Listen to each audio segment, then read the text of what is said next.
guys. Ayan. Biyernes na ulit guys. At syempre bakasyon tuloy. Wala ulit pasok bukas. Day off na naman kami ni Jerome Ian, ang aking mahal na asawa. Ayan, at ngayon dahil nga wala kaming pasok bukas ay naimbitahan kami ng isa sa mga dating ka-office mate, no? Dating ka-office mate, no? Ni Mia, na si Irene. Kilala naman namin yun.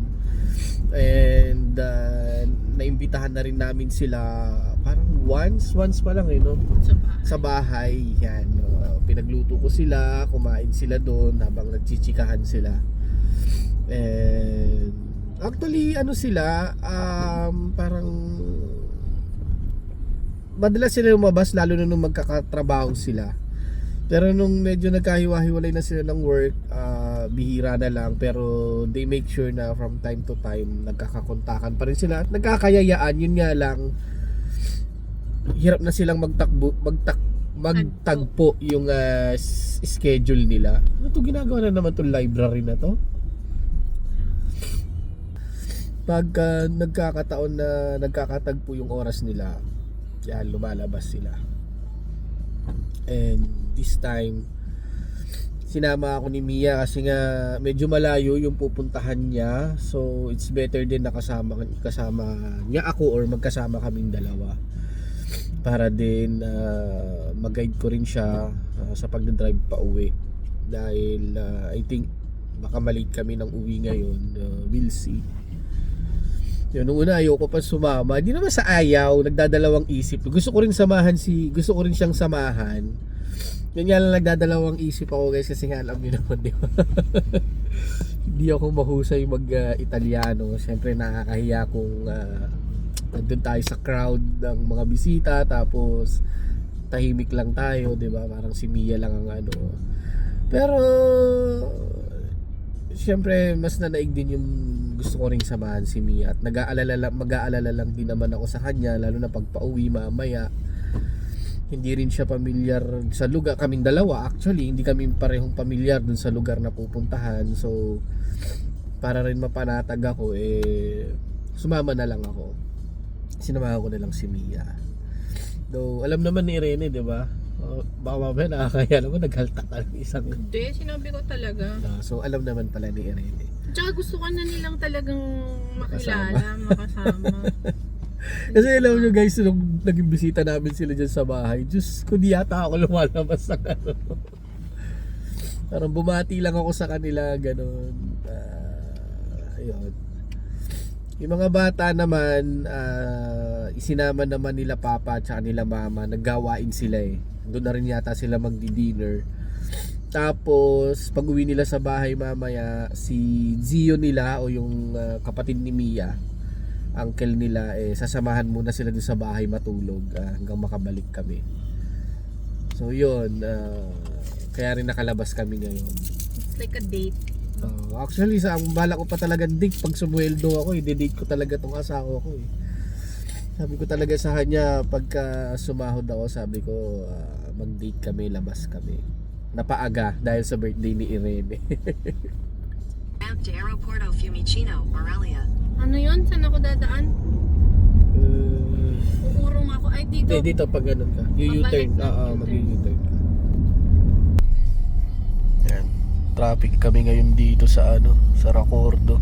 Sabi may banggaan daw dito kaya traffic kami. Pero sa akin hindi na pula Ano na sa akin yung medyo orange na lang. Pwede ako. Optimistic yung sa'yo. Hindi, baka naalis na, baka hindi lang nag-update yung sa'yo.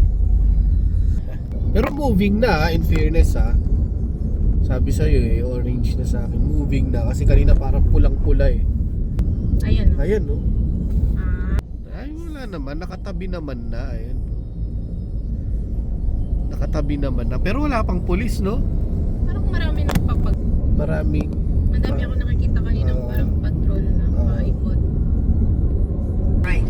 Wow, ganda rito. Ano kaya to? Ano kayang tulay ito, no? Parang ngayon lang tayo napadpad dito, be ha. Halatang di tayo naglalalabas. Gando. Lalabas na ba ako Kaso ang pangit sa camera. Slight right. Hindi pa. Hindi pa. Diretso. Si yata, oo. No, not there. Continue for 1 kilometer. Ay! Diretso ka. Dumiretso ako, Sabi Chong. sa'yo, kanan ka na eh. Ayan o, nagkamali kami ng labas. Nag-toll gate din kami, Mamma Mia, oh. Pero mura lang to, baka ano lang to eh. Piso. Baka wala pang, baka piso lang to. May skyway din dito. Ayan guys, makita ko sa inyo. Ayan, so we're on top. Ayan ang Roma guys. Sa gabi, pero wala na to, residential area to eh. Alam mo, Pinas lang eh oh. Pag sinisilip ko, parang Pilipinas lang eh. Ay, nako. Sige guys, balitaan na namin yung dilim dito. May toll pa, wala bang ilaw. Parang ano na kami, parang nasa In 3 probinsya na kami. kilometers, take the exit towards Sanchez Arrow. Ayan, tingnan natin. Baka mamaya hindi na naman tayo maka-exit. Ayan, tutukan na natin. Tutukan na natin. Baka lumampas pa kami. Baka lumampas na naman kami. Ayan, malapit na kami mag-exit guys. Ayan, exit na kami dyan. Ito na, magbabayad na kami. Kano kaya? Karte doon. Hindi pwede. Pwede rin dito card.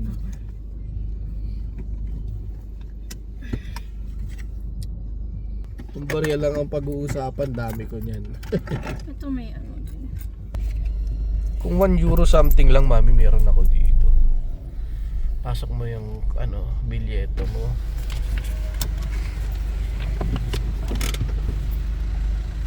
Ano ba? Yan, may arrow.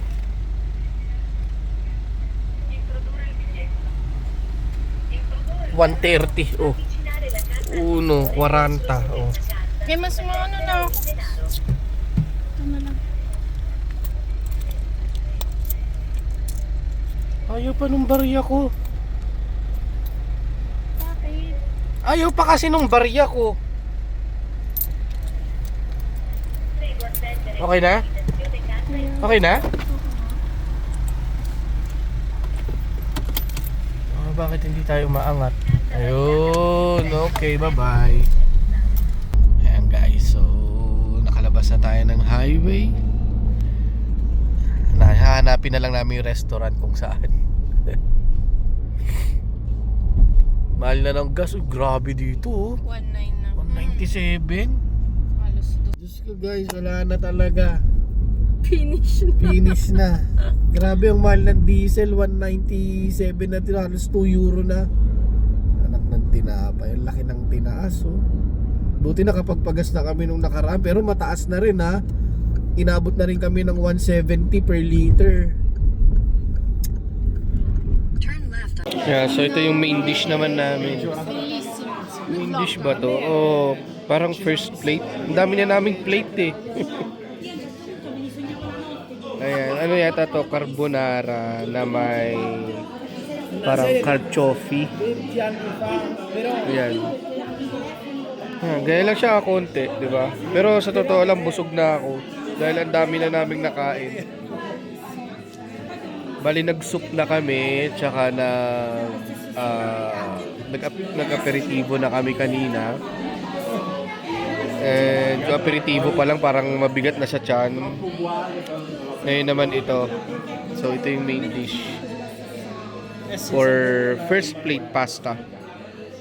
Yan, so ito yung place ng pinag-birthday yan. Ito yung place ng restaurant. Ayan. Siya na guys, madilim. Yan, so ano siya? Parang dyan lang siya sa highway. Medyo strano lang. Strano, ano ba yung strano sa English? Medyo ano ba yun? Kalimutan ko lang. Ano ba yung sa English nun? Basta yun, medyo kakaiba lang kasi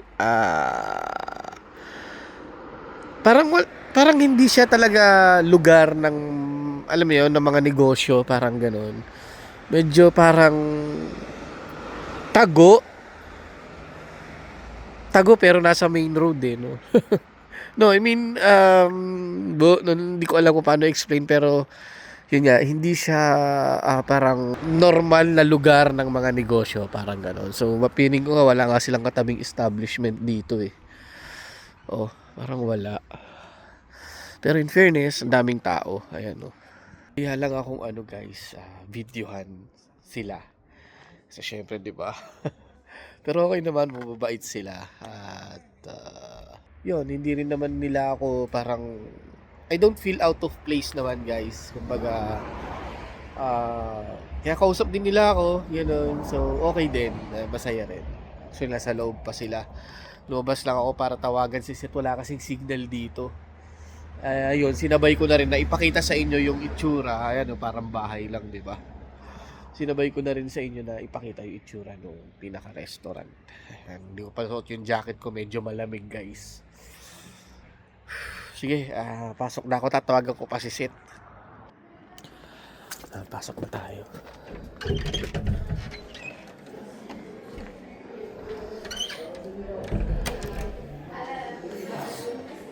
Diba? Very vintage yung dating yan. May makina pa.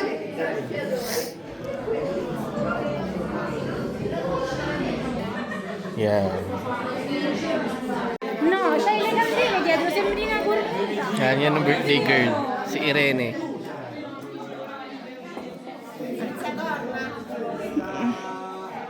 Yan yung boyfriend niya.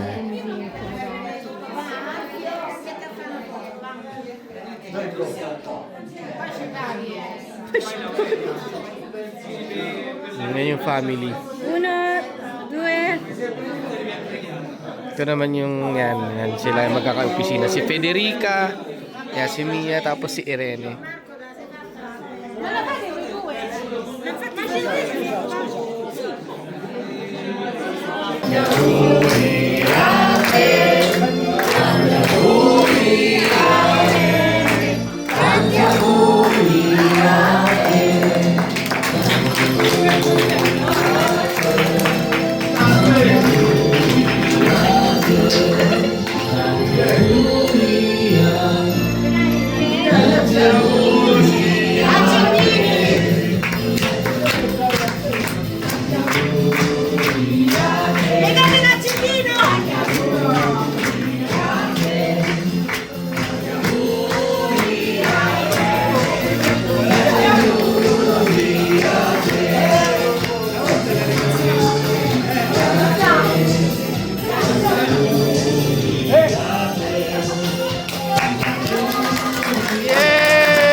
Auguri!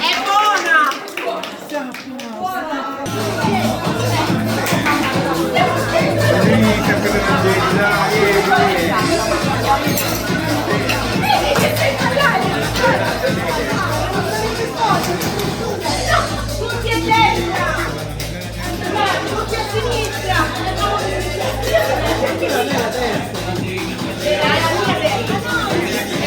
Sinistra! Destra!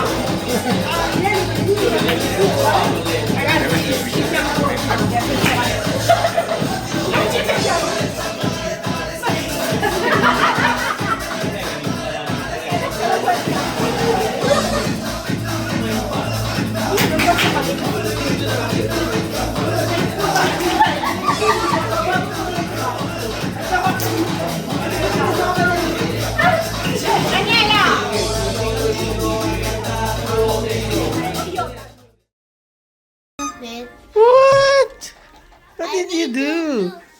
I'm getting out of the dry clothes. But there's still more. Dito na lang anak, itutupi ko dito. Lagay mo dito sa ano. There's already some of them in the room.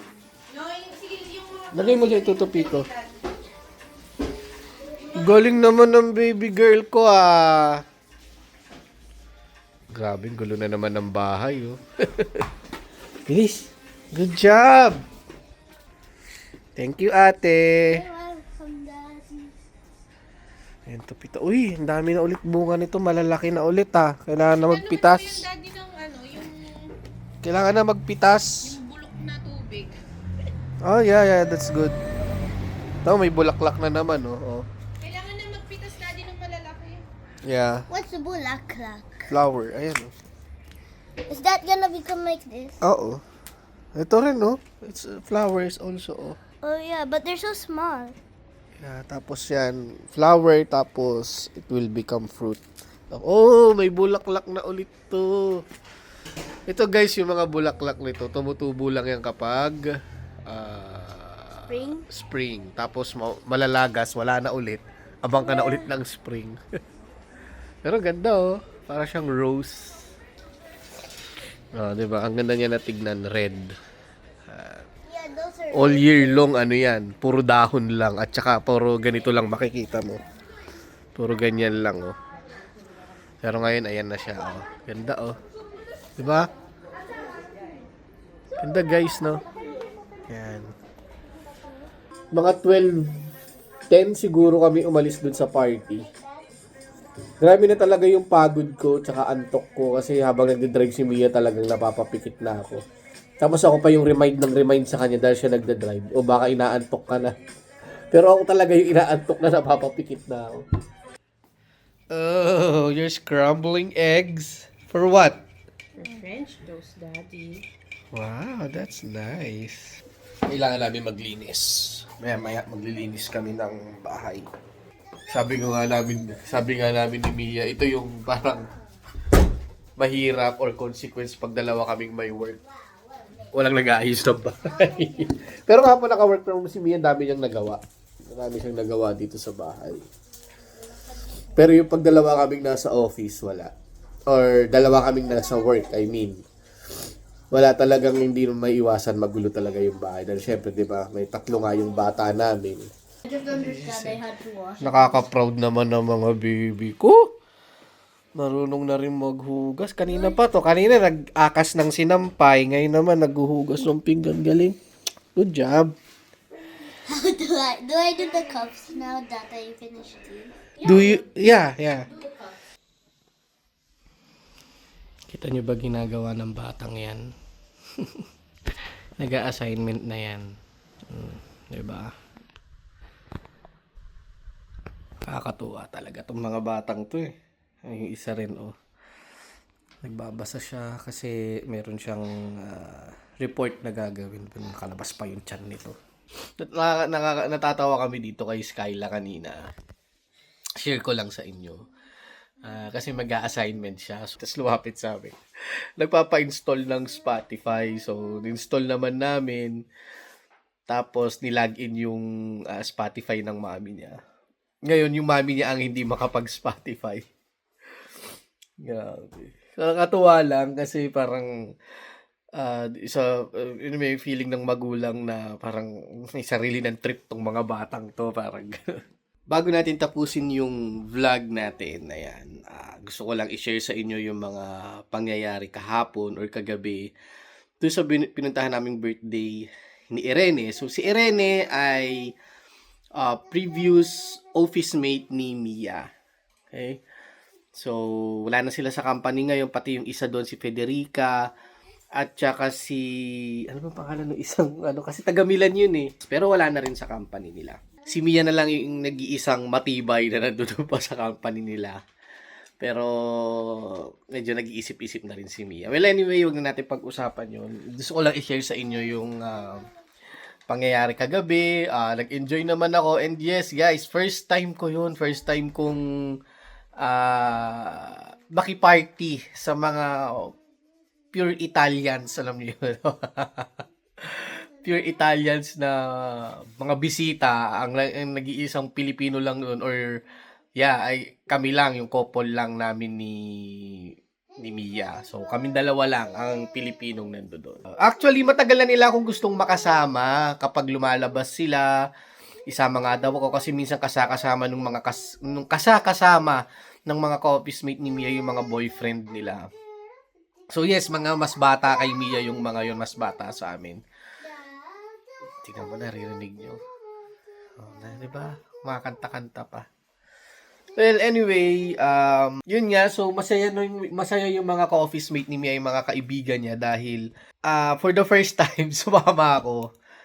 No, gusto ko rin namang samahan talaga si Mia kasi nga, alam mo yun, sabi niya sa akin, Daddy, ako lang yung walang partner. Lahat sila nandun mga boyfriend, 'di ba? Parang gano'n. So, naisip ko na, o nga naman, tama lang naman na samahan ko yung asawa ko, 'di ba? Kaya kahit na at the back of my mind, iniisip ko na baka ma-OP lang ako kasi nga hindi ako magaling mag-Italiano. Teka na, usog ako. Lilipat nga ako nung kasi di ba ako pa'y lumipat dito. Nihaw saan ako kumakanta eh. Yun, so asa na ba ako sa mga sinasabi ko na wala tuloy ako. Yun nga, masaya naman sila dahil nga finally sumama ako. Naging bisita na namin sila dito noon. Nakakahiya nga kasi hindi talaga ako lumalabas. Doon sila sa may garden. Ako parang nandito lang, nagsiserve lang ako ng pagkain nila kasi ako nagluluto noon. Yun nga, nagustuhan nila yung mga luto ko noon. Tapos, gusto nila ako lumabas. Pero, nahiya ako kasi nga parang feeling ko wala akong maiaambag sa kwentuhan. Well, anyway, doon nga sa birthday, parang I was surprised kasi winelcome talaga nila akong lahat ng okay, na para bang matagal na rin nila akong kilala, parang gano'n. Pati yung mga boyfriend nila, mabait, ayan. So, nakilala ko rin yung isa yung fiancé ni Irene. Tapos yung boyfriend ni Irene. Boyfriend ni Federica pala. At saka si pangalan nito, tatanong ko ako yan. Babe, pangalan na isa office mate mo, taga Milan? Yun, si Denise. So, nakilala ko rin si Denise. Ayan, tsaka yung boyfriend niya. Okay naman sila, masaya naman yung party. At, si Irene makulit.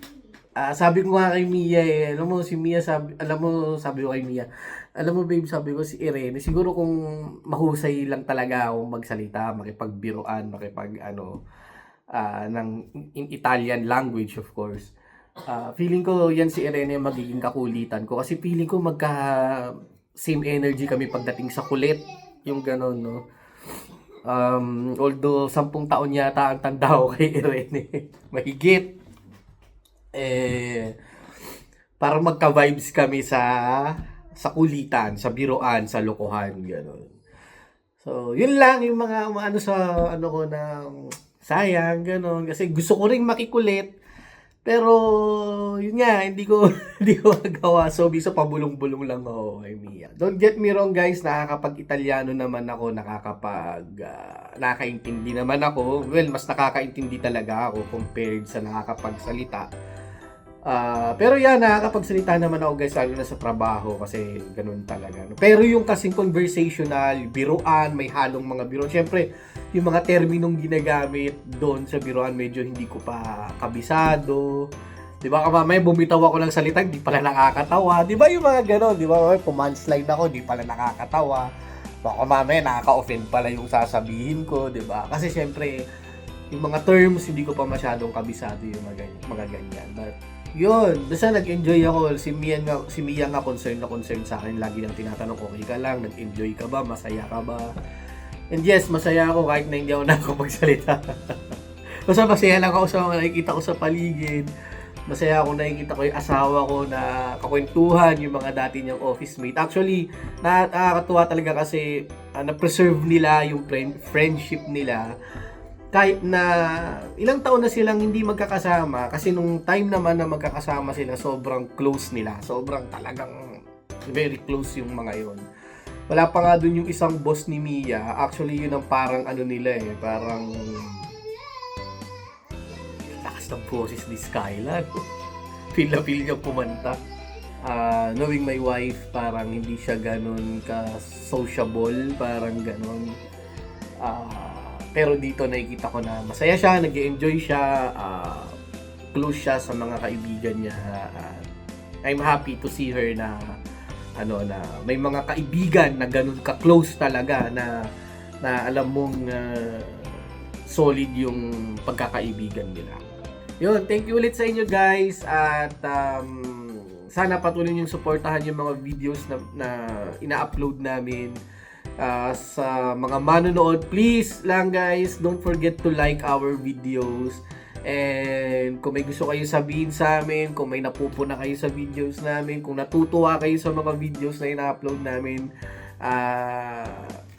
we'd love to hear your comments guys na mabasa or yeah, we'd love to hear or to read your comments dyan sa mga videos namin, dyan sa comment section sa baba guys. So please don't hesitate to comment on our videos. Kung gusto nyo magpabate, mag-comment lang kayo. At yun, thank you ulit sa inyo guys. Kita-kita ulit tayo dito lang sa Abad's Life. Bye!